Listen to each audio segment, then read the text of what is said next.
मैं जब जेल में थी ना, तब वहाँ पे ना एक सुसाइड वॉच होता है। मतलब कि 2 लेडीज खड़ी होती हैं जो मीडिया सेंसिटिव केस से आए हैं या जिनके ऊपर बहुत दबाव है, प्रेशर, जो मेरे केस में था। वो कुछ कर ना ले, उनकी जिम्मेदारी होती है जेल अथॉरिटीज की आपको यहाँ से सही सलामत कोर्ट पहुंचाए और जब बेल हो तो घर पहुंचाया जाए। तो मेरी बातें सिर्फ उनसे होती थी क्योंकि मुझे सॉलिटरी कन्फाइनमेंट में रखा गया था। तो famous actor Sushant Singh Rajput murder case में रिया चक्रवर्ती मेन एक्यूज थी और उनको सोलाइटरी कन्फाइनमेंट में कन्फाइन करके रखा गया था।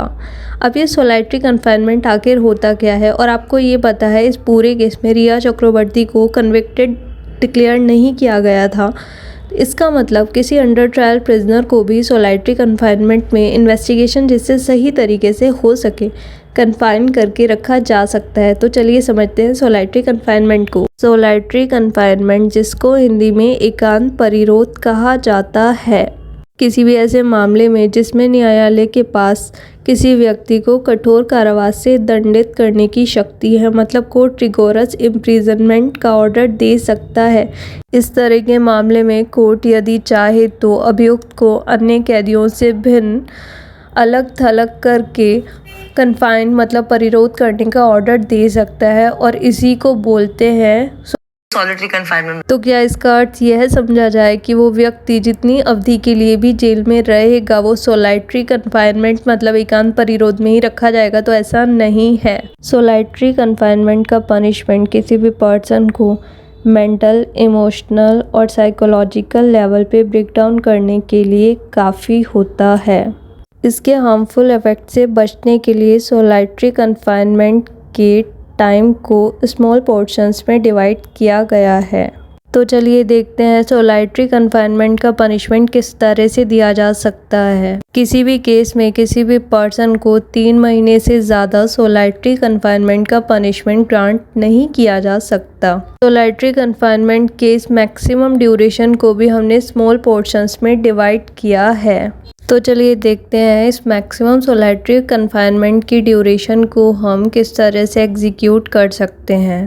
कोई भी व्यक्ति जिसको अधिकतम 6 महीने के कारावास से दंडित किया गया है, उसको इस अवधि में से 1 महीने से ज़्यादा सोलाइटरी कन्फाइनमेंट में नहीं रखा जा सकता। इसी तरह किसी व्यक्ति को 6 महीने से ज़्यादा और 1 साल से कम की अवधि के लिए अगर दंडित किया गया है तो इस अवधि में से 2 महीने से ज़्यादा उसको सोलाइटरी कन्फाइनमेंट में कन्फाइन करके नहीं रखा जा सकता। यदि किसी व्यक्ति को 1 साल से अधिक की अवधि के कारावास से दंडित किया गया है तो उस अवधि में से अधिकतम 3 महीने के लिए ही उसको सोलाइटरी कन्फाइनमेंट में कन्फाइन करके रखा जा सकता है।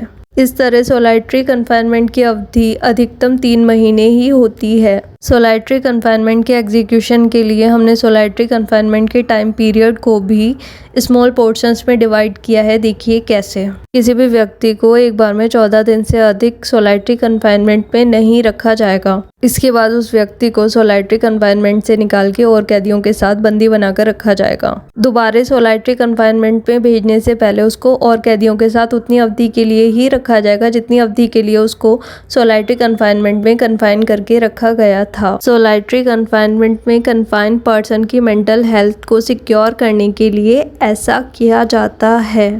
इन केस अगर किसी व्यक्ति को 3 महीने से ज़्यादा के कारावास से दंडित किया गया है तो उस केस में 1 महीने में अधिकतम 7 दिन के लिए ही उसको सोलाइटरी कन्फाइनमेंट में कन्फाइन करके रखा जा सकता है। इस अवधि के पूर्ण होने के बाद उसको सामान्य कैदियों के साथ बंदी बनाकर रखा जाएगा और दोबारा सोलाइटरी कन्फाइनमेंट में भेजने से पहले उसको सामान्य कैदियों के साथ उतने दिन के लिए रखा जाएगा जितने दिन के लिए पिछली बार उसको सोलाइटरी कन्फाइनमेंट में रखा गया था।